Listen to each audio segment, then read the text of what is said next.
Ô, Maico, seja bem-vindo Ah, aqui. Se apresenta se você quiser. Você sabe que a casa é sua. Os portais do meu Instagram são seus e opa, hoje eu, privilégio. eu, eu tenho muito respeito por você, pelo cristão que você é, pelo teólogo que você é e está se formando ainda para ser cada dia Isso melhor. aí. Eu fico muito feliz de ter você como um amigo e alguém com quem eu posso contar quando aperto o meu calo. Então, muito obrigada por isso, obrigada por sempre compartilhar comigo da tua sabedoria, daquilo que o Senhor tem derramado sobre a sua vida. E amo te ouvir tocar também. Espero que um dia o Senhor me dê a honra de poder escutar a tua orquestra, a orquestra que você faz parte, tocando em algum lugar. Eu vou me sentir extremamente dignificada pelo meu Senhor. Então, se apresenta, diz a que veio e bora. Obrigado mais uma vez pelo convite, Vivi. Eu me chamo Maio Custódio, né? As pessoas, talvez alguém já deve ter me visto aqui pelo seu Instagram. Sou músico, né? Trabalho com música, mas também estudo teologia. Estou me formando em teologia, né? Estou estudando teologia pelo Seminário Martin Butts. Sou seminarista pela Igreja Presbiteriana do Brasil. Basicamente é isso, né? Tento desenvolver meu talento, aquilo que Deus me deu, para a glória dele, sempre a partir de uma doutrina escriturística da Sagrada Escritura. Então é isso que a gente vai buscar aqui, né? Falar do trabalho. Eu sei que falar disso foi uma coisa que mudou muito a minha vida, o jeito como eu acordo às segundas-feiras, o jeito que eu também penso os demais dias, né? E também o domingo do Senhor. Então essa questão do trabalho é importantíssimo para a nossa vida, né? Como um Sim, todo. É fundamental para que a gente possa desenvolver um trabalho para a glória de Deus, uma sim. vida para a glória de Deus, né? Eu acho que o versículo que resume muito bem o que nós devemos fazer enquanto cristãos durante a nossa vida está em Colossenses 3:23. É Tudo que verdade. fizerem, façam de todo o coração, como para o Senhor e não para os homens. Então, Perfeito. se eu sou dona de casa, é para o Senhor que eu sou dona de casa. Se eu trabalho fora, se eu sou empregada doméstica, se eu sou diretora de uma empresa, se eu faço qualquer coisa, eu tenho que fazer para Deus. E não Uhum. pensando no meu patrão que não merece, não pensando no meu marido que brigou comigo naquele dia, e não pensando em qualquer outra coisa. E isso faz com que a gente seja mais grato também. Porque a gente começa a perceber que aquilo que a gente faz foi o que Deus nos deu. Ele nos Perfeito. deu a possibilidade de trabalhar ou a possibilidade de ficar em casa, né? E nós precisamos ser mais gratos. Perfeitamente, né? Bom, não sei para onde você vai começar, mas tem uma falácia, né? Um mau entendimento acerca do trabalho entre nós cristãos, principalmente, que é essa ideia de que, por exemplo, o trabalho ele é fruto do pecado, né? Até numa novela aí importante chamada Gênesis, né? Que dá aí na TV Record, foi tratado o trabalho como fruto da queda. Isso acaba impugnando a nossa visão do trabalho, né? Achando que o trabalho ele é sempre algo que deva ser árduo ao nosso coração, que deva ser penoso, ou sempre algo danoso à nossa vida, né? Porém, na Bíblia, a gente vê que isso é uma falácia, né? Que isso é Sim, mentira. Que o trabalho, ele é algo feito por Deus, né? Para que o homem, primeiramente, expressasse a glória de Deus no mundo, mas sempre de um ponto de vista de Deus, e não de um ponto de vista caído. É claro que depois ele vai sofrer essas consequências da queda, o trabalho vai ter consequências da queda, mas como primeiro ponto, é bom a gente entender isso, que o trabalho não é fruto do pecado, mas o sim. trabalho é algo que Deus deu ao ser humano para desenvolver a sua criação no mundo. Isso bem antes do pecado, né? Isso é importante a gente Foi a já primeira começar ordenança, fazendo né? isso tudo. Sim, Exatamente. primeira ordem de Deus, governe sobre, né? Exatamente. Cuide, cultive, dê nome aos animais. Isso tudo é trabalho? E É não um tinha trabalho queda, que não tinha cuida. pecado, não tinha pecado aí. Exatamente. Então, quando Deus manda o homem dar nome às coisas, ele está dizendo para o homem trabalhar. Quando ele diz governe sobre todas as coisas, sobre os animais da terra, do céu, do mar, ele está dizendo trabalhe, cuide daquilo que eu criei, cultive Exatamente, aquilo Vivi. que É eu a questão do criei. tra... Gênesis 2,15, né? Tomou, pois, o Senhor Deus ao homem e o colocou no jardim do Éden para cultivar e o guardar. Ou seja, aquilo que a Exato. gente chama em teologia de mandato cultural, né? Existem 3 mandatos que Deus dá ao homem, que é importante para o nosso entendimento de qual o nosso propósito aqui nesta terra, o que Deus nos deu como ordem de forma a glorificar o seu nome aqui nessa terra. Primeiro é o mandato espiritual, ou seja, o nosso relacionamento com Deus, com o Criador, né? Essa comunhão que Deus tinha com perfeita, no sentido de que Deus se revelava a Adão e a Eva, né? Esse mandato espiritual era essa comunhão com Ele, essa comunhão pessoal com Ele, o mandato cultural e o mandato social, que é justamente o seu modo de se relacionar com o próximo, com o outro, ali no caso com Eva, né? Dando a ele família, o sentido da família, Sim. e o mandato cultural, ele exercendo esse governo de Deus. Isso é importante, mais um ponto de teologia importante aqui pra gente, né? Que o homem, ele é como se fosse um mordomo. Tem até um princípio de mordomia, chamado em teologia, que o homem ele foi colocado para representar a Deus no mundo. Ele não está ali para governar as suas coisas. As coisas não são do homem, mas são de Deus, e desta forma que o homem ali é como se fosse um espelho de Deus. É uma imagem de Deus. É como se Deus tivesse colocado ali a sua imagem e toda a restante da criação pudesse olhar para o homem, para o ser humano, e desse glória a Deus. Então o homem está exercendo um princípio ali chamado princípio de mordomia. Ele está cuidando, ele está gerindo, ele está agindo em nome de outro, em nome de Deus, de modo que Deus seja glorificado através do cultivo do jardim, né? Ou seja, cultivo é uma palavra bem agrária mesmo, é bem do sentido de arar a terra, né? De cuidar da terra, de cavar a terra mesmo, ou seja, Sim. é um sentido ali de plantio e de guardar. Guardar como? Guardar no sentido de você, que a atribuição de Adão era justamente fazer com que o jardim estivesse protegido, mas estivesse também desenvolvendo ali a imagem de Deus naquele local. Ou seja, o jardim era a própria imagem de Deus, era a comunhão de Deus para com Adão, mas ali exercia um governo de Adão também naquele local, no sentido que a imagem de Deus era expressa através daquilo que Deus deu a ele como atribuição. Então esses 3 mandatos são importantes para a gente.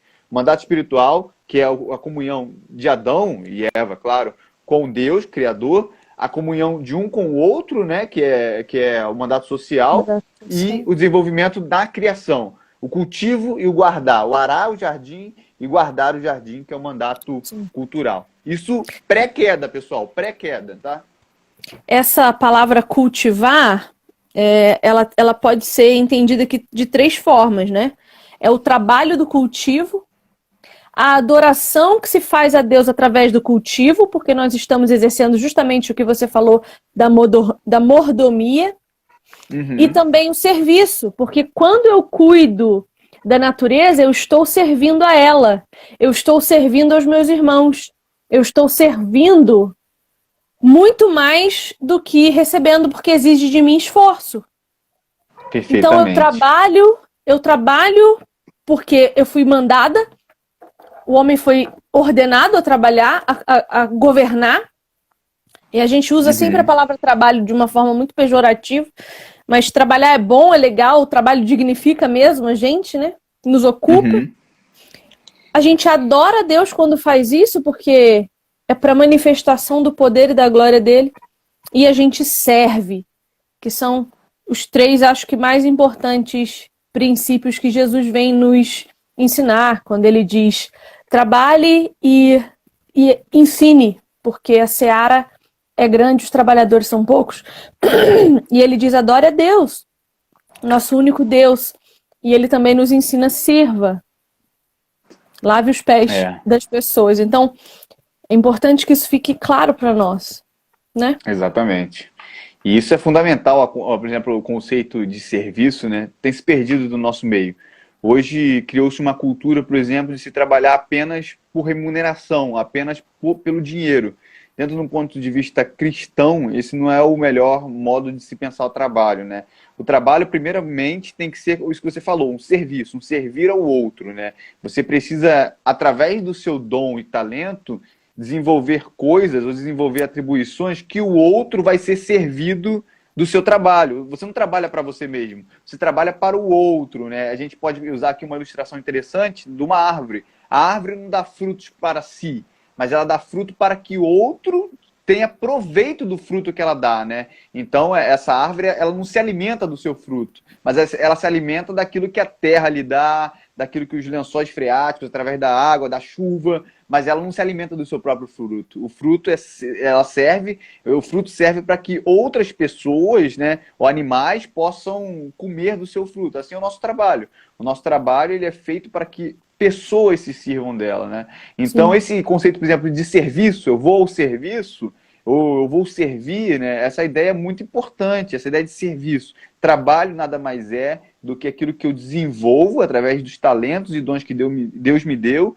que eu vou servir ao próximo, que eu vou desenvolver esse talento em benefício do próximo. E ele vai ser servido disso, né? Então é essa troca que tem. Eu sirvo, você é servido. Você serve e eu me sirvo. Isso tem muito essa ideia de comunhão, de comunidade, né? Essa comunidade que o mundo é, mas basicamente é bem expressa e redimidamente expressa na igreja do Senhor, né? Assim, na igreja, quando tem o princípio da ceia ali, por exemplo, da mesa, você não pode se servir. Alguém servindo você e você se serve. Nem mesmo os presbíteros da igreja se servem, né? Servem-se a si mesmo, digamos assim. Sim. Mas o pastor, que é o, entre aspas, o maior, ali ele é o menor, porque ele é o último a comer e ele é aquele que serve em todos os outros. Então, esse princípio é o que governa o mundo. O princípio do serviço, o princípio de você estar dando ao outro, se serve dele e você também se serve daquilo que o outro dá a você. Um princípio importantíssimo aqui para a gente resgatar também. E quando o trabalho foge disso, o trabalho vira algo que Deus não aprova. E a gente tem uma demonstração disso, por exemplo, na Torre de Babel. Aqueles homens trabalhavam muito para construir aquela torre, incessantemente, dia e noite, para conseguir fazer com que ela chegasse na altura que deveria. E trabalhavam muito bem, porque para você construir uma torre, o trabalho precisa ser muito bem medido, muito bem estruturado, porque senão ela tomba. Mas aquele trabalho não estava servindo a ninguém, senão aos seus próprios interesses. O interesse de confrontar o Senhor. Então, por mais que o trabalho deles estivesse ficando excelente, porque a torre, eu imagino que quando Deus olhou para baixo e viu a torre, ela já estava bem alta. Né? Deus deixa a gente fazer o trabalho que a gente quer, que ele não aprova, para ver se a gente cansa, né? A gente sabe disso, Deus vai deixando, ele vai dando corda, ele vai dando corda. Eu imagino que quando Deus olhou para baixo, a torre já estava bem alta. E ela não caiu, ela estava sendo bem feita, o trabalho estava sendo executado de forma excelente. Mas ele não era para servir ninguém, ele não era para glorificar a Deus, ele não era para a glória do Senhor. Então o nosso trabalho também pode ser desaprovado.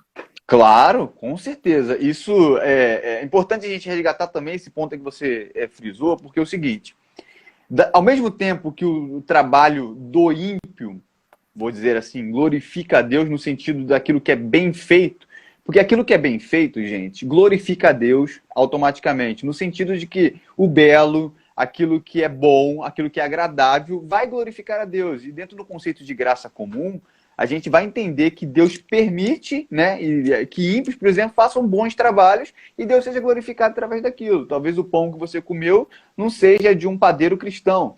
Ou o ônibus que você foi para o seu trabalho hoje não é dirigido por um cristão. Ou talvez não sei, infinitude de trabalhos que você possa pensar aí, que às vezes a gente nem para pensar muito, mas são desenvolvidos por pessoas que muitas vezes não são cristãs. E isso glorifica a Deus de alguma forma, porque você segue o princípio do serviço. A primeira coisa que a gente tem que entender num trabalho que glorifica a Deus é aquele trabalho que serve, como a gente comentou aqui. A segunda coisa, não menos importante, é que esse trabalho seja bem feito, bem realizado. O belo automaticamente glorifica a Deus. Uma boa obra de arte já expressa o caráter de Deus, já expressa a glória de Deus. Isso já glorifica a Deus. No entanto, isso não torna atitude desse ímpio, dessa pessoa, por si só, uma atitude que glorifica a Deus na sua ontologia, vou dizer assim, ou dentro do seu ser, na sua essência, na essência daquela coisa. Por quê, gente? Inclusive, o Provérbios nos fala que até a lavoura do ímpio é pecaminosa diante de Deus. Isso é importante, porque a lavoura é importantíssima, serve para nos alimentar, serve para alimentar os cristãos e não cristãos. O motorista de ônibus é importantíssimo, serve para levar pessoas cristãs e não cristãs. Isso é graça comum de Deus, e isso, de certa forma, glorifica a Deus. Porém, não somente aquilo que a gente faz glorifica a Deus verdadeiramente, mas com qual intenção nós fazemos determinadas coisas. Então, a intenção é fundamental para saber se uma atitude minha é recebida por Deus ou não. Por mais que indiretamente ela já glorifique a Deus se ela for bem feita, se ela serve ao próximo. No entanto, ela só vai ser recebida por Deus como louvor e adoração, e uma atitude que glorifica a Deus, se ela realmente passar pelo crivo do Senhor Jesus, se ela for redimida, se ela for feita para a glória de Deus, com a intenção de glorificar a Deus. Aí a gente vê, por exemplo, as músicas, né, que existem. Existem muitas músicas seculares que são maravilhosas, seguem o princípio da criação, seguem o princípio da estrutura musical, o princípio de uma boa harmonia, de uma boa melodia, porém ela não é feita com o intuito de glorificar a Deus, não é feita com o intuito de expressar a glória de Deus, expressar aquilo que a gente falou da mordomia, né, da representatividade que Deus exerce neste mundo. E isso porque essa pessoa não é uma pessoa salva em Cristo Jesus, ela, embora faça isso de uma forma fantástica, bem feita, bela e serve ao outro, ela não glorifica a Deus porque ela não passa pelo crivo do Senhor Jesus. Então, se ela não passa pelo crivo do Senhor Jesus, essa obra automaticamente é pecaminosa. Porque por melhor que seja a nossa obra, por mais bela que seja a nossa obra, essa obra é minha. E essa obra minha, ela não é feita para a glória de Deus, ela não é feita com a intenção de glorificar a Deus. Por melhor que sejam as nossas intenções, isso não é puro, isso não é são, porque somente glorifica a Deus aquilo que passa pela mediação de Cristo Jesus, aquele que glorifica a Deus perfeitamente. Então isso é importante. A questão é, ao mesmo tempo que o ímpio glorifica a Deus, essa própria obra dele vai ser tida como, por Deus como pecaminosa, porque não passa pelo crivo do Senhor Jesus. Então isso é importante também a gente frisar, né? Se a gente quiser glorificar a Deus através do nosso trabalho, primeiro a gente tem que ser redimido. Primeiro a nossa mente tem que ser convertida. Primeiro o nosso coração tem que ser transformado, para que aí as nossas intenções sejam verdadeiras. Sim. No começo, Michael, no começo da minha conversão, que não tem muito tempo, toda vez que eu escutava esse versículo, tudo quer comeis, quer bebeis, tudo que fizeres, faça para a glória de Deus. Eu ficava assim. Tá, 1 Coríntios 10:31. Como que eu posso comer glorificando Deus? Eu tenho que comer e orar? Eu tenho que comer e louvar? Como que é isso? Como que eu cozinho para a glória de Deus? Cozinhar é uma coisa tão cotidiana e, no meu caso, uma coisa tão insuportável que eu odiava cozinhar. Hoje eu cozinho por amor a Jesus, não por amor a cozinhar. Mas eu ficava, como que eu posso cozinhar uma coisa que eu não gosto de fazer glorificando o meu Deus? E aí, com o tempo, eu entendi que glorificar a Deus é você fazer as coisas sem queixas, sem discussões. E existe um versículo que fala sobre isso, que está em Filipenses 2:14-15. Façam tudo sem queixas nem discussões, para que venham a tornar-se puros e irrepreensíveis, filhos de Deus inculpáveis no meio de uma geração corrompida e depravada, na qual vocês brilham como estrelas no universo. Então, o que é fazer tudo o que fizeres, façais para a glória de Deus? Eu não vou mentir no meu trabalho, eu não vou enganar o meu chefe com um atestado falso de saúde porque eu não quero trabalhar naquele dia.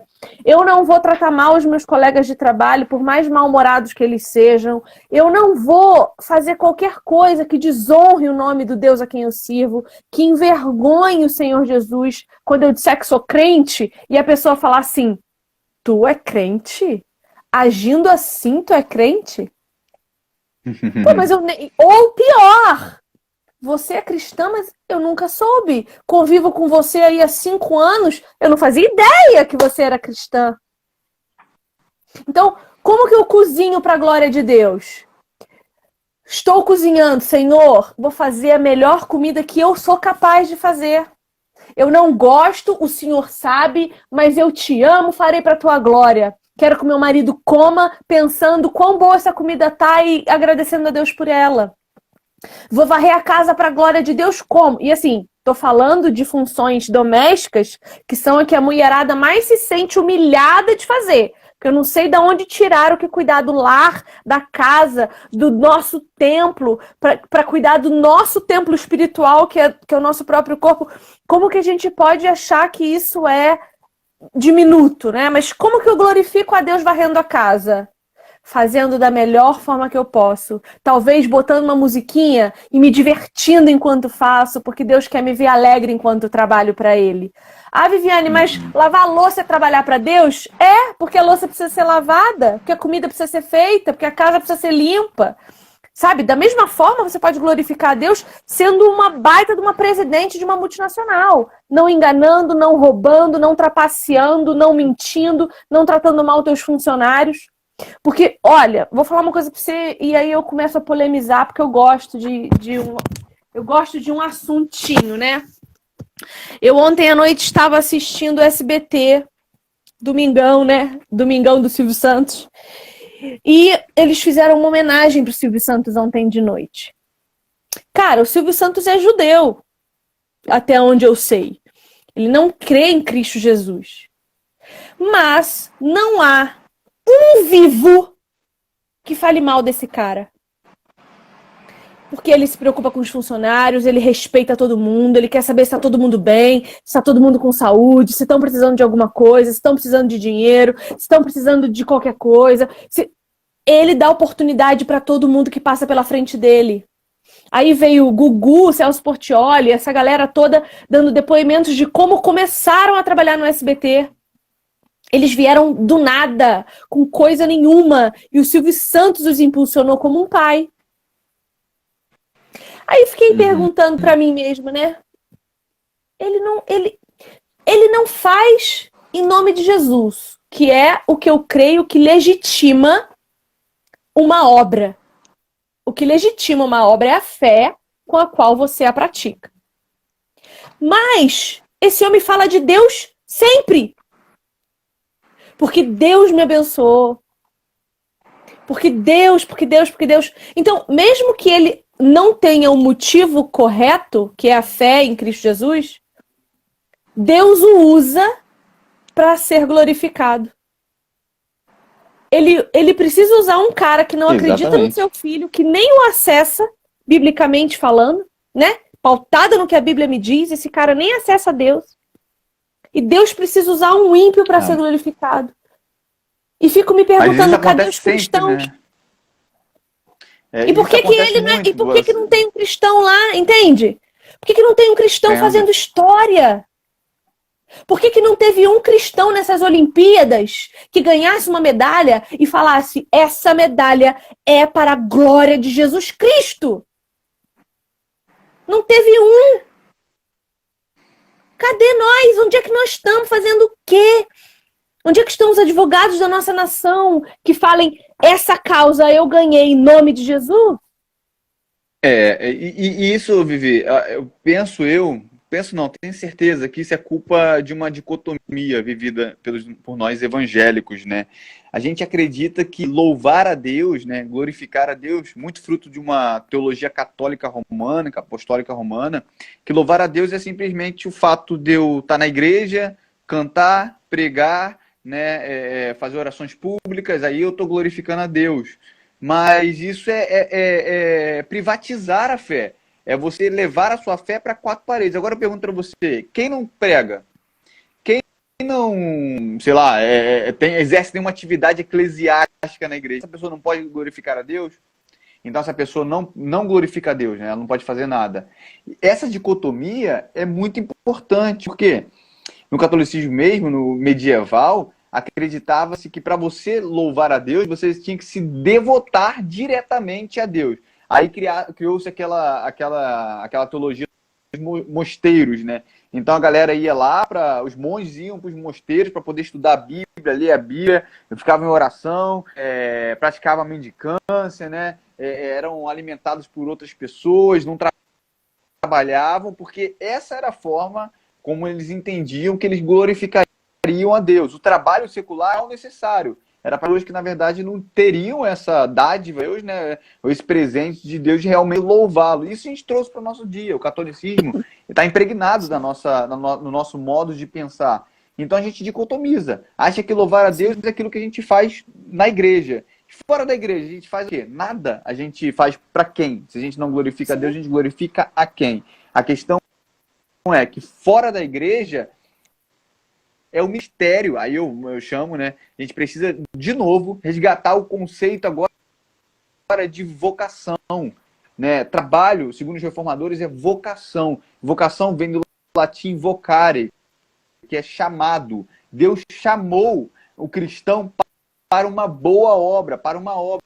E essa obra, gente, não é no quatro do templo, embora muitas vezes a gente possa assim desempenhar, mas é um trabalho no mundo, expressão de Deus no mundo. É como você falou, quando a gente, por exemplo, ouve uma bela música, uma bela canção, e ali está expresso coisas da natureza, coisas da criação, o amor de um homem por uma mulher, isso é legítimo. A gente olha isso e veja, nossa, como é isso? A primeira coisa que a gente vê é apontar isso para Deus. Como Deus é belo. Quando a gente vê uma bela obra de arte, a gente aponta para Deus, né? Quando a gente come uma boa comida, uma comida saborosa, bem feita, bem temperada para uma pessoa, para uma mulher, por um homem, a gente vai glorificar a Deus, porque olha só que coisa boa, olha que tem de produzir uma boa comida e as pessoas, isso é dom. Aí você pega qualquer trabalho que a gente possa desempenhar como um bom advogado, um bom atleta, seja nas Olimpíadas ou em qualquer outro lugar. Isso é importante, porque essa dicotomia, Vivi, acaba criando um conceito de que o trabalho que glorifica a Deus é somente questões éticas. Então a pessoa, por exemplo, não que isso não seja importante, é muito importante eu ser ético no meu trabalho. É muito importante eu não falar mal do meu irmão no trabalho. É muito importante eu chegar na hora, é muito importante essas coisas sim. É muito importante eu glorificar a Deus no meu trabalho nesse sentido de ser ético. Isso é o mínimo que se espera da gente. Porém, muitos cristãos esquecem que trabalhar para a glória de Deus é desempenhar aquela atividade com toda a sua força, entendimento, no sentido de que você vai estudar o melhor que for, o máximo que puder, para que você possa desempenhar aquela função. Tem gente que é ética no trabalho, tem gente que não fala mal de ninguém no trabalho, tem gente que ora até no trabalho, mas na hora de desempenhar a sua função, na hora de exercer aquilo que foi chamado, que foi vocare, né, que foi chamado por Deus, desempenha de qualquer jeito. Desempenha de qualquer jeito no que sentido? Não produz o seu melhor, não estuda para poder melhorar aquilo que está produzindo, não tem um princípio de servir o outro, não se aprimora, não tem cuidado na questão do expediente, enfim, você tem toda essa questão da produção em si. Isso é importante, é fundamental. Você lembra daquela história de Lutero com o sapateiro? O sapateiro queria buscar, que perguntou para Lutero, como é que eu faço para poder louvar a Deus? É um simples sapateiro. E Lutero chega para ele e fala, você produzir o melhor sapato que você puder e vendê-lo a um preço justo. Ou seja, ele não falou que ele precisava ser ético, não falou que ele precisava orar antes, ele não falou que ele precisava ler a Bíblia antes, nada disso. E para muita gente ainda, ser cristão no trabalho é ler versículo, é você montar grupo de oração, é você, na hora do almoço, fazer reunião espirituais, é você botar lá um Jesus salva, é você entregar um folheto. Isso não é ruim em si, muito pelo contrário. Se você tem a oportunidade de fazer isso, vale, glória a Deus. Mas isso não é em si um trabalho que glorifica a Deus. Um trabalho que glorifica a Deus é o melhor trabalho que você produzir. É aquilo que você vai fazer e no final você vai falar assim, uau, que coisa maravilhosa. Olha como que Deus é visto através disso que eu estou fazendo. É aquilo que você faz e as pessoas olham para aquilo que você fez e não olham você, mas olham o Criador por trás de você. Porque o que você está fazendo é exercendo um princípio de mordomia. É um princípio de que você faz e as pessoas olham o que você faz e veem que maravilhoso que Deus é proporcionar isso a nós. Ou seja, é muito mais do que ser ético, é muito mais do que fazer orações, é muito mais do que dividir a nossa vida entre público e privado, entre sagrado e secular. Sabe por quê? Porque para o cristão tudo é sagrado. É claro que o nosso culto é público, é sagrado, é claro, mas para o cristão tudo é sagrado. O seu relacionamento em casa é sagrado, o trabalho é sagrado, A seu modo de fazer amizade é sagrado. Sabe por quê? Porque tudo passa pelo crivo do Senhor Jesus e por isso é sagrado. Então isso é importante para nós, não dividir as nossas vidas em dois. Não existe trabalho que mais glorifica a Deus do que aquele trabalho que menos glorifica a Deus. Existe trabalho. O ser humano, o homem, é chamado para trabalhar. Precisamos entender que temos que trabalhar para a glória de Deus. Agora, é claro, eu preciso trabalhar naquilo que eu consigo desempenhar bem. Não basta eu simplesmente fazer mal feito e está tudo certo, eu cumprir meu expediente, está tudo certo. Mas eu preciso fazer o melhor faço e desenvolver esse dom e talento para a glória de Deus. Sim.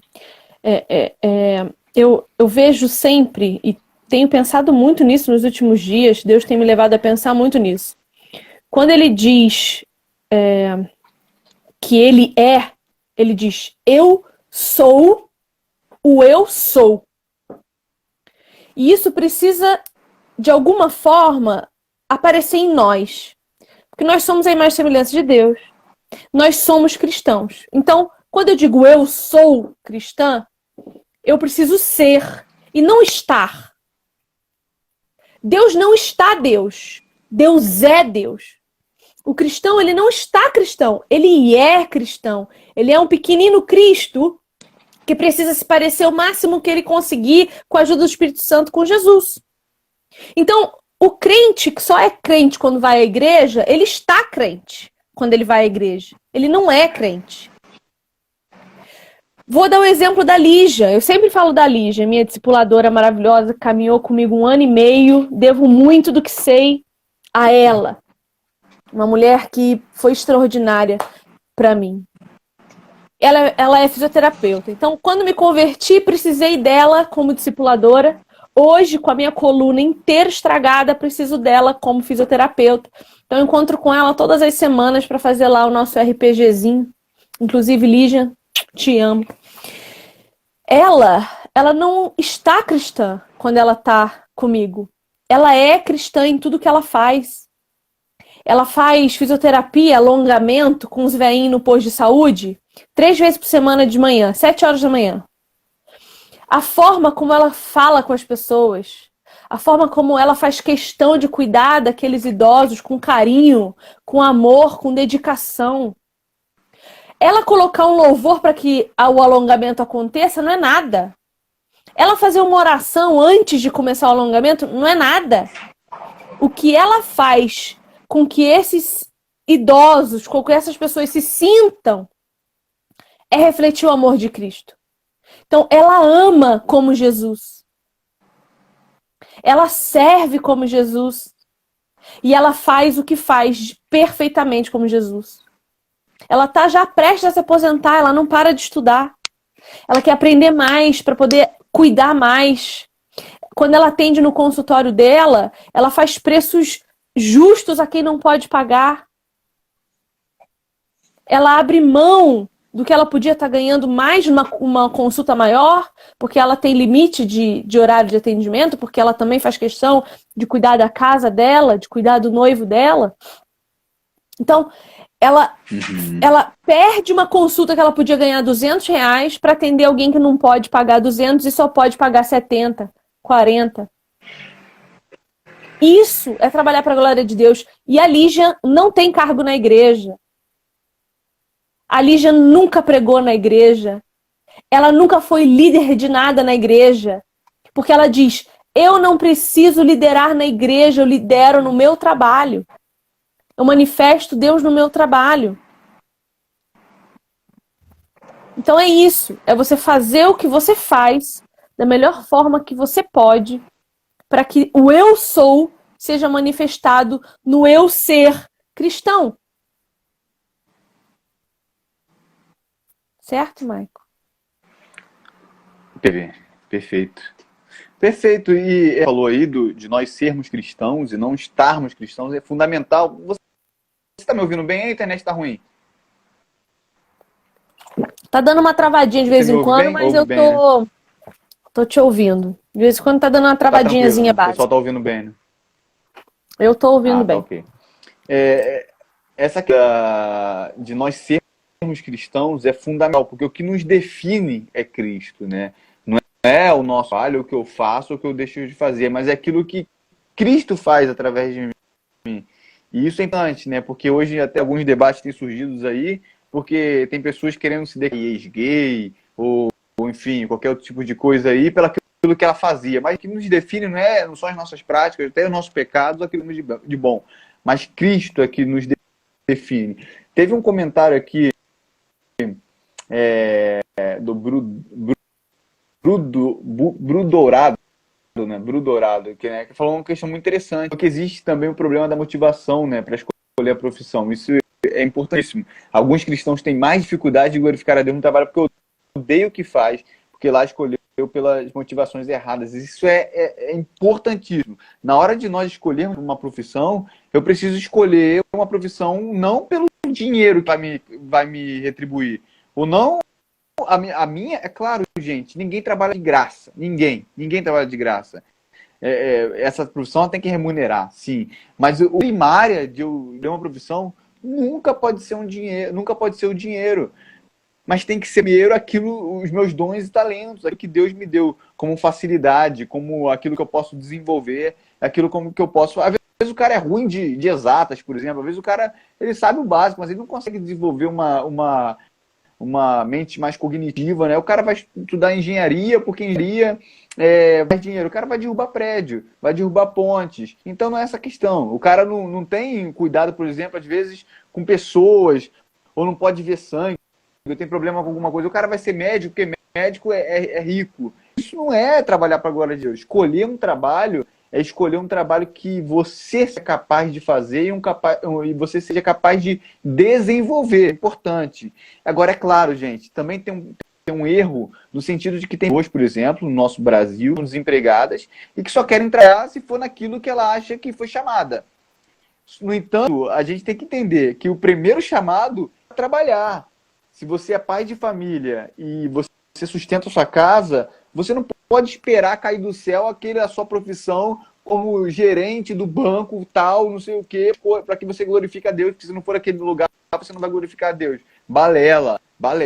Se você acha que envolve melhor a sua habilidade, seu dom, seu talento dentro de uma determinada profissão, que você galgue locais, né, profissões que vai te levar para que você acha que vai glorificar ainda mais a Deus. Mas você não vai deixar de glorificar a Deus sendo um faxineiro. Você não vai deixar de glorificar a Deus sendo um pedreiro. Você não vai deixar de glorificar a Deus em trabalhos chamados de subempregos. Não, porque todos esses trabalhos glorificam a Deus. Agora imagina, gente. Imagina a cadeira que você está sentado aí. Quem fez? Agora imagina o pão que você come de manhã. Fez, o remédio que você compra na farmácia, quem te atendeu, coisas simples da nossa vida, o lixo que é retirado da frente da sua casa todos os dias, quem recolhe? E se não existissem esses trabalhos agora não são feitos para a glória de Deus, esses trabalhos são trabalhos menores? Não, todo trabalho que é bem feito, um gari que varre bem a rua e varre como a Vivi falou, lembra do sorriso? Sem fazer como se fosse aos homens, mas como se fosse a Deus. Exatamente, lembro. O sorriso foi parar na escola de samba. O cara foi glorificado pelos homens só porque ele é um gari que trabalha sorrindo. Porque nós estamos acostumados a ver tanta gente de cara emburrada, mal-humorado, infeliz, insatisfeito, que vê um cara trabalhando sorrindo no emprego que a gente julga o emprego inferior, é extraordinário.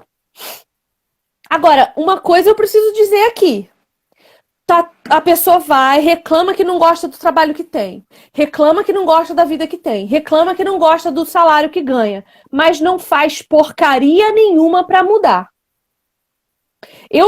Minha primeira formação é em contabilidade. Eu trabalhei 11 anos com contabilidade. E eu cansei. E eu estava infeliz. E eu falei, Deus... Bom, na época não tinha Deus ainda na minha vida, mas eu falei, o que eu vou fazer para conseguir mudar? Porque eu não sou mais feliz fazendo o que eu faço. Cara, eu tomei a decisão mais difícil da minha vida. Eu parei tudo e comecei do zero. Fui fazer faculdade de novo. Passei 4 anos, igual uma peba de 30 anos, sentando na cadeirinha da faculdade. Todos os dias. aulas todos os dias. Terminei a faculdade.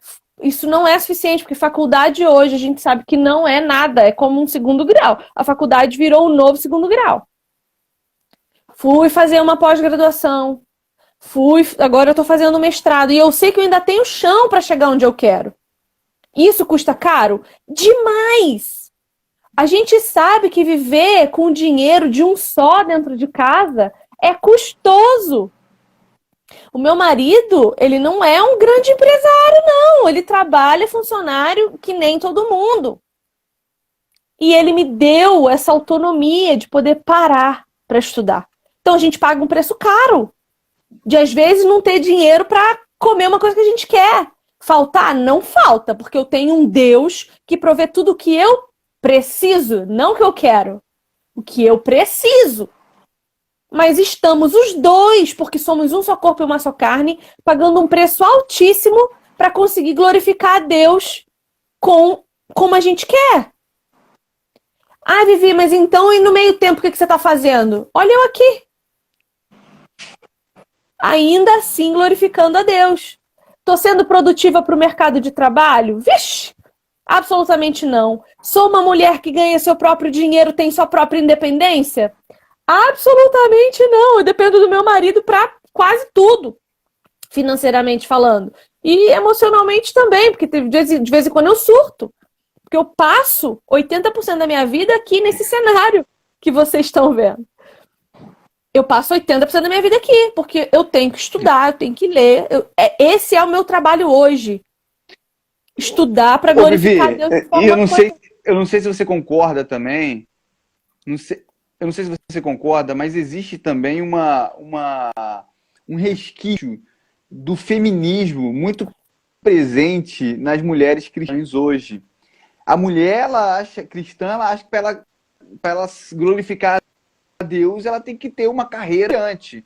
Ela tem que trabalhar no melhor lugar, ela não pode ser menos que o homem, por exemplo, menos no sentido de ganhar menos, ela tem que ser sempre mais, ela tem que sempre desenvolver mais. Mas a gente não entende muitas vezes, por exemplo, que a mulher pode ser tudo, né? É isso que o feminismo fala. Mas ela não, se ela quiser ser dona de casa, ela não pode.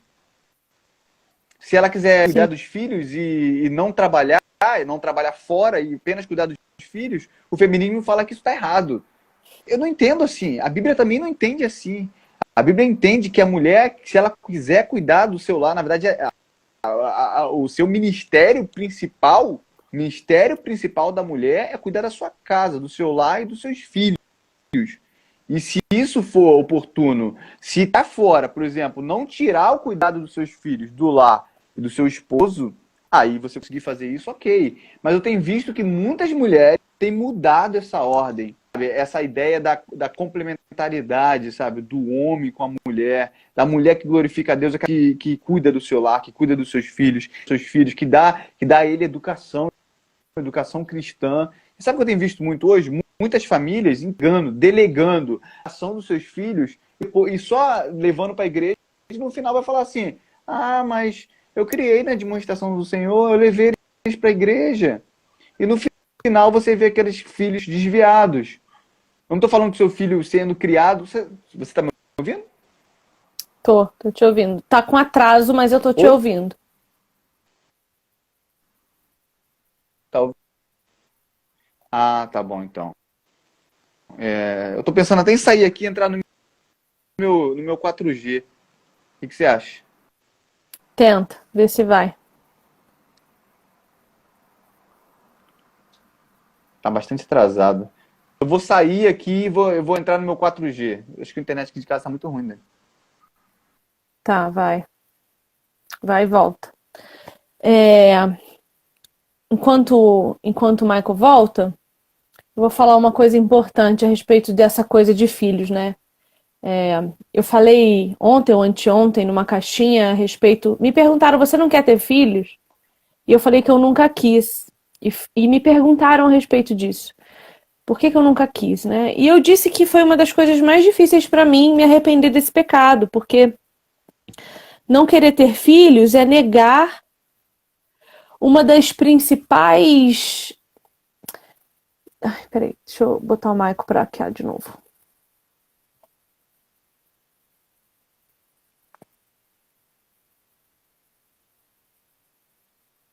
Venha, Maico. Que agora o assunto ficou sério.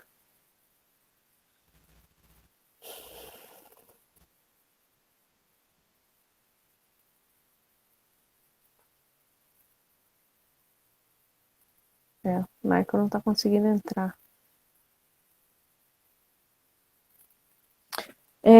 Então, a mulher negar filhos é negar uma das principais formas que Deus usa para redimir o coração dela.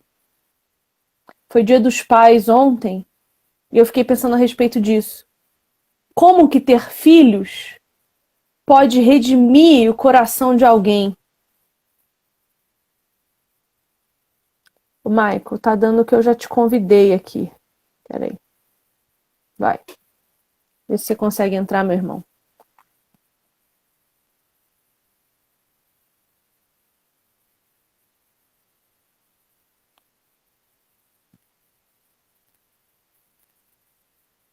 Não tá funcionando, não.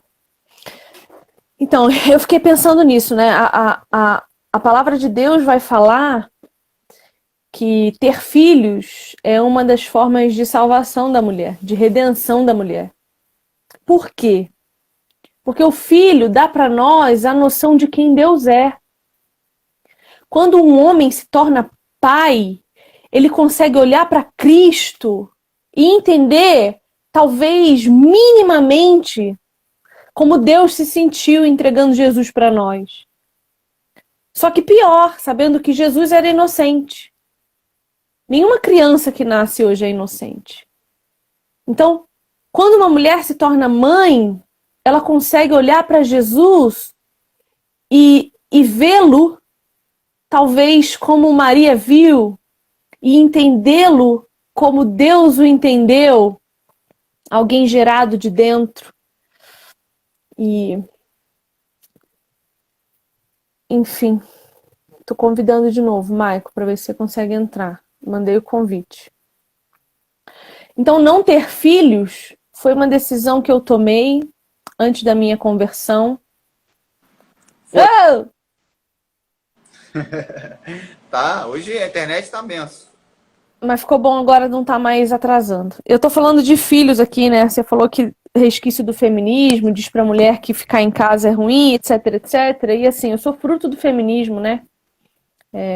Eu nasci de novo em Cristo, sendo fruto do feminismo. E hoje, um dos meus maiores arrependimentos, e falo isso ainda com o coração muito entristecido, porque Deus, eu sei que já me perdoou, mas acredito que eu ainda levo um tempo para me perdoar plenamente. Tomei a decisão junto com o meu marido de fazer a esterilização nele, né? Para que não gerássemos mais. E hoje eu fico me questionando o quanto de amor divino eu não estou perdendo e o quanto de Deus eu vou deixar de conhecer, porque eu não experimentei a maternidade, porque Deus nos permite gerar vida em nosso útero para que saibamos quem Ele é quando sopra em nossas narinas, quando nos conhece e nos ama desde antes do nosso nascimento. Sabe, a experiência geracional da maternidade mostra para mim a majestade de Deus. E embora o meu coração duro de pedra ainda não deseje a maternidade, eu ainda não sinto vontade de ser mãe, mas ao mesmo tempo em que não desejo a maternidade, lamento não desejá-la. Lamento um dia ter tomado uma decisão como tomei com meu marido de não sermos pais. Porque eu hoje vejo o quão redimido meu marido seria se conhecesse um pouco de Deus através da paternidade. Se pudesse olhar para Cristo e sentir a dor de Deus a ver o seu filho sangrando numa cruz até a morte. E eu lamento não saber um pouco mais a respeito de Deus, gerando em meu ventre uma vida, sabe? criando um cidadão e tendo a oportunidade de apresentar para ele o Deus a quem eu sirvo. Então, fico triste de ver que as mulheres perderam completamente o senso de maternidade e da glória que é gerar filhos. A glória de Deus é manifesta quando um neném sai de dentro da sua barriga por um buraco que você acha que não cabe nem 3 dedos e sai uma criança. Isso. E essa criança chora e respira.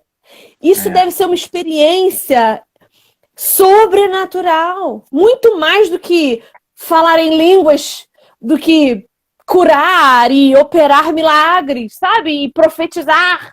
Eu acho que a experiência do nascimento deve ser assim, sei lá, é o paraíso se manifestando, é o reino de Deus se manifestando numa vida nova sendo gerada no ventre de uma mulher a partir de uma semente do homem. É Cristo e a igreja se redimindo. Cara, eu sofro porque eu não tenho essa oportunidade hoje mais. A primeira coisa que a gente precisa pensar é que em Cristo Jesus há perdão para os nossos pecados, né, Vivi? Isso nos dá, sabe, segurança, nos dá alegria, porque Cristo perdoa não somente os nossos pecados cometidos, tantos pecados que nós cometemos, né? E nós que estamos no Senhor, Ele perdoa inclusive nossos pecados futuros, né? Isso é a graça de Deus. E a gente precisa descansar nisso. Mas, de outra forma, é claro que a gente ainda carrega marcas desse pecado, né? A gente carrega... A gente também colhe um pouco o fruto, né, desses nossos pecados, que tem essa consequência, né? Essas consequências. Não tem jeito. Se eu mato uma pessoa, o Senhor vai me perdoar. Eu vou me arrepender, eu vou ser um cristão para a glória de Deus depois, mas eu vou colher esse fruto, né? Não tem jeito, eu vou passar um tempo na prisão, talvez eu vou ter problema para encarar o mercado de trabalho, você vai ter consequências. Então os nossos pecados, ele tem consequência, não tem jeito. Talvez essa seja uma marca que você vá levar, mas sabendo, tendo descanso, tendo certeza de que o Senhor não somente perdoa, mas Ele conforta o nosso coração, né? Ele envia o seu Santo Espírito de forma que talvez você... Eu não estou falando que isso é benéfico, muito pelo contrário, mas talvez sem filho você consiga exercer ainda mais esse seu ministério para a glória dele, tenha mais tempo para poder fazer missões, fazer outras coisas.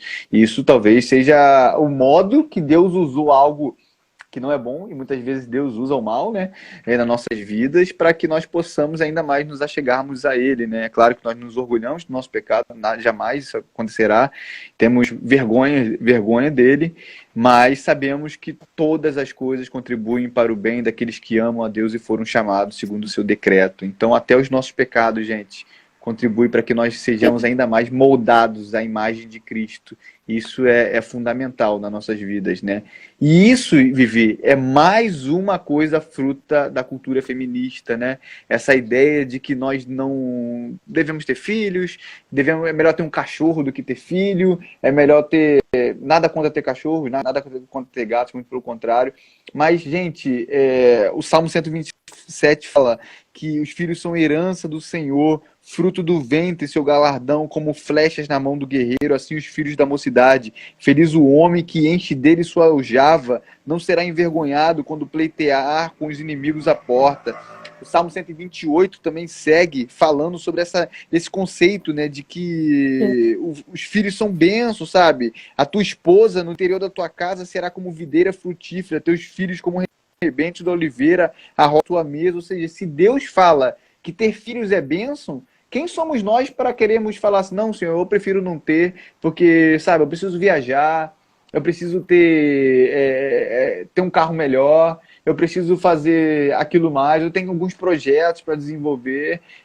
Nada contra os seus projetos, nada contra a sua vida, mas eu penso que o ministério de um homem e da sua mulher é gerar filhos, gerar vidas para a glória de Deus, de forma a criar esses filhos na demonstração do Senhor. Lembre-se que o pacto que Deus tem e que teve com Abraão, de onde nós somos descendentes, não foi só com Abraão, mas foi com Abraão e com a sua descendência, né? Com Abraão e com a sua prole. Então, quando nós temos filhos e somos cristãos, é um prazer para nós, uma alegria em criar esses filhos na demonstração do Senhor e criar filhos para a glória de Deus. Isso é bênção, é bênção. Mais uma questão, fruto do feminismo, onde nós temos cada vez famílias menores, famílias que é apenas composta de esposo, esposa, aí muitos não querem ter filho para não serem apegados ao marido, incomodados pelo marido, ou então somente não ter vínculos com o marido, né? Porque numa casa de uma separação é muito mais fácil, as pessoas casam pensando em se separar.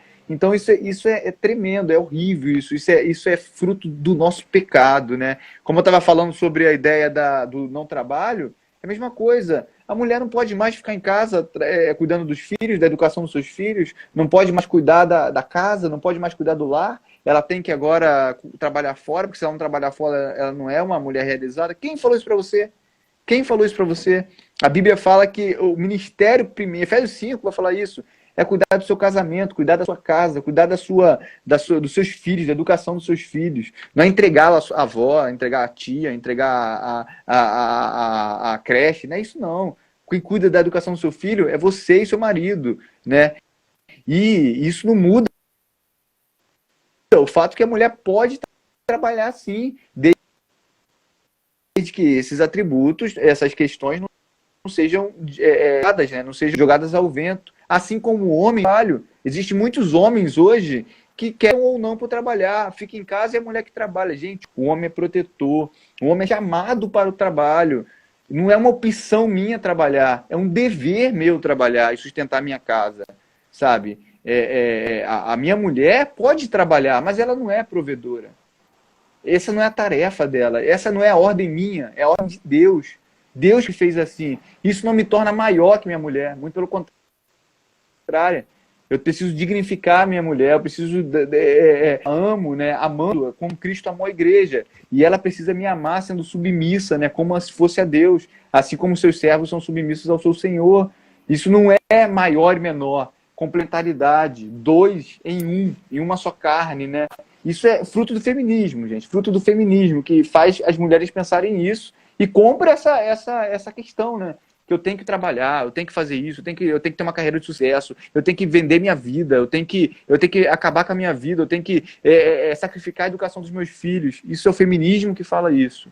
Nós, cristãos, fazemos tudo para a glória de Deus. Tudo, tudo. Inclusive varrer uma casa, inclusive lavar uma louça, inclusive cuidar da família. A mesma dignidade tem do que uma pessoa que é empresária, é uma chefe no seu trabalho, uma presidente da república. Isso não muda. E que às vezes é muito infeliz, né? O Chester que vai falar isso para nós. Ele fala assim, alguma coisa similar a isso. Ele diz, a gente prefere deixar de trabalhar em casa e servir aos nossos maridos por amor, para ir para a rua trabalhar para os outros e enriquecer os outros homens. Porque a gente deixa de servir o nosso homem dentro de casa para servir o homem na rua. A gente acha mais digno, ao invés de trabalhar por amor, trabalhar por dinheiro. E a gente não percebe que o sistema capitalista é que nos coloca nesse lugar.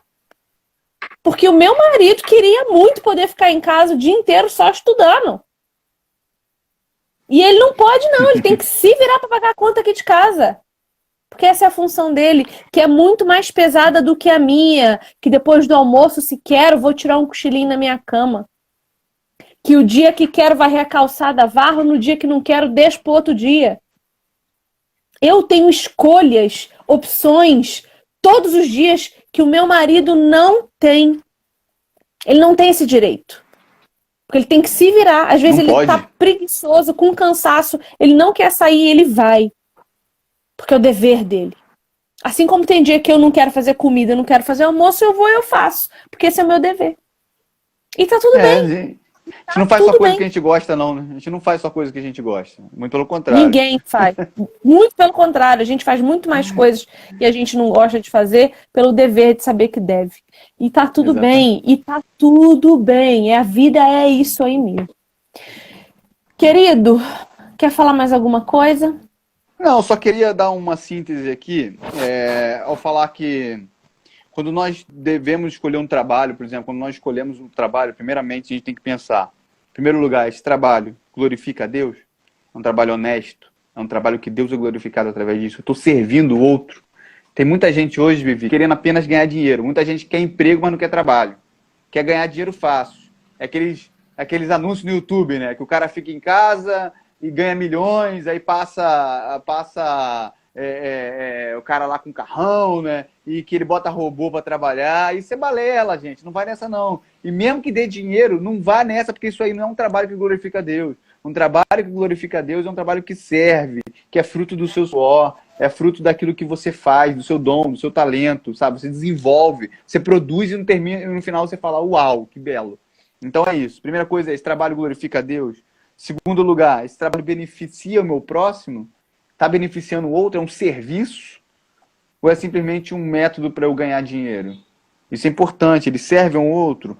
Terceiro lugar, eu me considero chamado para este trabalho, ou pelo menos consigo fazê-lo bem, encontrar prazer nele. É claro, gente, tem muitas coisas que eu gosto de fazer, e isso, a nossa cultura hoje criou uma segmentação, sabe? Aquela pessoa ali só pode apertar o parafuso daquela máquina tal, especializada não sei o que tal. Gente, mas e se acabar aquele emprego? Uma coisa, por exemplo, tem muita gente que era trocador de ônibus, né? E esse emprego praticamente acabou. E se a minha profissão fosse só, não, mas o meu dom, meu talento era ser trocador. Tá, meu filho, mas não tem mais essa profissão, acabou. Agora é tudo eletrônico. Você vai fazer o quê? Você vai ficar sem trabalhar? Vai ficar sem sustentar sua família? Procure outro trabalho que você consiga servir, fazer bem e desenvolver isso bem, ok? Porque você é chamado para esse trabalho, você consegue fazê-lo bem, encontrar prazer nele, ou seja, no final você consegue fazer, nossa, que maneiro que eu fiz, que belo que eu fiz, eu vou continuar produzindo para a glória de Deus. Depois, ele provê necessidades materiais, né? Ele consegue sustentar a sua família. Trabalho voluntário o tempo todo, ele pode ser um trabalho, mas ele não segue esse princípio. Se você só trabalhar no trabalho voluntário, você não vai conseguir sustentar sua família. O trabalho é de onde você tira o sustento para a sua casa, é de onde você consegue o pão de cada dia, onde você consegue o alimento para os seus filhos, é onde você consegue alimentar a sua prole, os seus, né? Então ele tem que seguir esse princípio também, sabe? Ele consegue prover as necessidades materiais. E muitas vezes também, às vezes o seu trabalho não tem provido as suas necessidades materiais porque você tem gerido mal o seu dinheiro, né? E também isso é um pecado. Você tem que equilibrar suas finanças com aquilo que você ganha. E se você tem 10 filhos, não consegue, consiga um trabalho que te dê mais rentabilidade. Ou então, se você não consegue, trabalhe em 2, 3, 4 empregos, dê o seu jeito para sustentar os seus 10 filhos que você tem. É claro que sustentar não é dar tudo que eles querem, mas é dar tudo que eles precisam. Em último lugar, aqui não menos importante, ele permite levar uma vida equilibrada e piedosa. Ou seja, às vezes, gente, é melhor que a gente ganhe menos do que a gente ganhe mais. Porque ganhar mais, muitas vezes, pode lidar com nossos ídolos, pode lidar com o nosso ego, pode inflar aquilo que mais pecaminoso que existe na nossa alma, no nosso ser. Então, muitas vezes, a gente vai ter que rejeitar proposta de emprego que vai nos dar mais dinheiro, que vai tirar o domingo do Senhor, o tempo de adoração, porque vai tirar o nosso tempo de família, nosso cuidado com nossos filhos. Ganhar mais nem sempre é a melhor opção. Às vezes a gente vai ter que abdicar de um salário maior, ter um salário menor para a gente ter mais tempo com a nossa família, para a gente ter mais tempo de lazer, para a gente ter mais tempo para o Senhor, em devoção, no culto a Deus. Isso é importante também. Nem sempre o trabalho que dá mais dinheiro é o melhor trabalho. Muitas vezes a gente vai ter que escolher, optar, ganhar menos, ter uma vida menos abastarda, né? Menos luxuosa. Isso não é problemático, muito pelo contrário. Viver na simplicidade às vezes é bom, sabe? Ter menos às vezes é bom. Viver na dependência do Senhor às vezes é bom. Então isso é importante até para que a nossa fé seja amadurecida, seja experimentada, né? Imagina se nós tivéssemos tudo que nós quiséssemos, tudo que o dinheiro pode comprar. Será que nós estaríamos ainda nos caminhos do Senhor? Creio que muitos de nós não, porque o dinheiro, para virar mamon, é um panquinho assim, ó. É uma linha muito tênue. Então, cuidado com quanto você ganha, cuidado com o que você faz com o seu dinheiro, cuidado com o que você faz com o seu trabalho. Amém. Basicamente é isso. E é isso, meu irmão. Tá É. bom, né? Pensar. Tem que pensar sobre isso. A gente tem que pensar. Eu posso recomendar alguns livros, se você quiser. Um livro Recomendo. muito interessante, depois eu posso te mandar uma foto aqui e você publicar. É o livro Fé e Trabalho do Tim Keller, né? Como integrar fé e trabalho, né? Esse livro é Esse livro fantástico, é um livro excelente. vermelho. Eu tenho por aqui em algum lugar. Um outro livro que eu posso indicar é O Evangelho no Trabalho, da editora Fiel. Muito bom também. Um outro livro que eu posso indicar, Santos no Mundo. Se você quiser entender como o puritanismo entendia o trabalho, para a glória de Deus, leia o capítulo lá que fala sobre o trabalho. Você vai entender como que o protestantismo resgatou essa ideia de trabalho, gente. Max Weber, no seu livro A Ética do Capitalismo, vai tirar como base os países que adotaram o protestantismo, que evoluíram muito mais na concepção do trabalho, do desenvolvimento desses países, porque a ética protestante fazia com que os cristãos trabalhassem mais. Então isso é interessante, porque ele vê que nos países católicos, né, os países católicos, eles não estavam desenvolvendo tanto quanto os países protestantes, porque nos países protestantes vai ter uma ética do trabalho muito acentuada, né? Então ele vai ver isso e vai tirar toda a sua ênfase, sua ideia do capitalismo, né, a sua ideia do trabalho, a sua ideia... É claro que tem problemas ali até no capitalismo, porque nada disso é puro em si, né? Mas muita coisa da ideia de mercado é tirada de uma ética protestante. Você vai ver isso, né? Uma outra questão também, um outro livro que eu posso indicar é o livro, falei do Santos no Mundo, né? Como o protestantismo mudou essa concepção do trabalho, o trabalho que glorifica a Deus, né? Como você exerce o mandato cultural no mundo. Um outro livro interessante também, falei do Santos no Mundo, sobre puritanismo, Evangelho no Trabalho. Para nós homens, o livro Homens de Verdade, Richard alguma coisa. Enfim, esqueci o nome dele, é da editora Fiel também.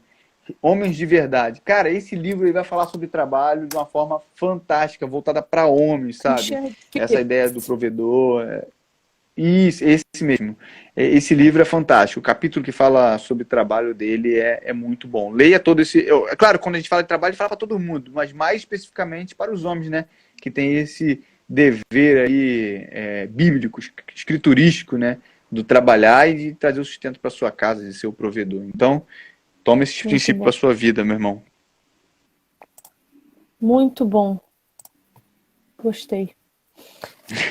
Querido, muito obrigada pelo tempo investido mais uma vez. Você é bem-vindo aqui. Querendo falar de alguma coisa mais, manda para nós. Quando eu tiver alguma coisa para falar também e não tiver conhecimento suficiente, chamarei você com certeza, como sempre. E que o Senhor abençoe a sua vida, o seu matrimônio, que te gere filhos, que te gere prosperidade emocional, psicológica, que a sua profissão seja bem-sucedida, que os seus estudos sejam bem-sucedidos e que tudo vá bem na sua vida. Só mandar um abraço aí pro meu amigo Dudu Ferreira, que está assistindo a gente. Uma outra coisa também, Vivi, que é importante, a gente ainda vive no pecado, né? A gente ainda é pecador. Então, sabe, muitas vezes, esse sentimento da segunda-feira, até muitas vezes quando eu falo isso, daí não tá aqui atrás da câmera aqui, né? Ela dá uma olhadinha para mim, porque realmente, nas segundas-feiras, não é fácil para ninguém, gente. Não é fácil levantar cedo, não é fácil botar o relógio para despertar e sair de casa. Tem aquele sentimento, sabe, de que infrutífero. A gente esqueceu de falar da queda, sabe? Que a queda, ela faz isso conosco. Ela parece que o nosso trabalho é infrutífero, parece que não serve de nada acordar de manhã cedo e trabalhar, né? Mas a gente precisa entender que a nossa mente é redimida. E quando esses sentimentos estiverem no nosso coração, a gente precisa entender que, sabe, se revestir do Espírito Santo, do Senhor, e saber que há um propósito maior no nosso trabalho e que Deus é glorificado, sabe? Esse sentimento da queda ainda vai perdurar na nossa vida. Vai perdurar. E o sentimento também do sextou, né? Esse sentimento que, graças a Deus que acabei hoje a semana e agora eu vou me divertir.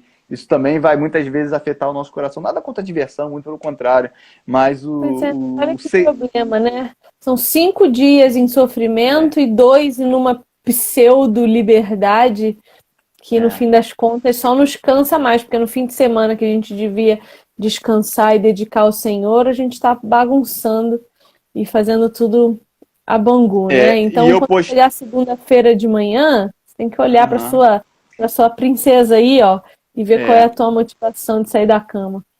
Eu postei um negócio hoje no meu Instagram, né, que isso é muito ligado ao trabalho, né, que é a ideia do domingo do Senhor, a ideia de você, o mandamento, o quarto mandamento, lá em Êxodo 20, 6 dias trabalharás e um dia guardarás e santificarás, né, para Deus, no sentido de que você vai ali se devotar ao Senhor naquele dia, no Shabá, né, para os judeus no sábado e para nós cristãos no domingo. Eu postei uma frase do W. Pink, né, quando eles põem os 10 mandamentos, é o seguinte: um Shabá bem gasto traz uma semana contente e fortalece para os labores do amanhã.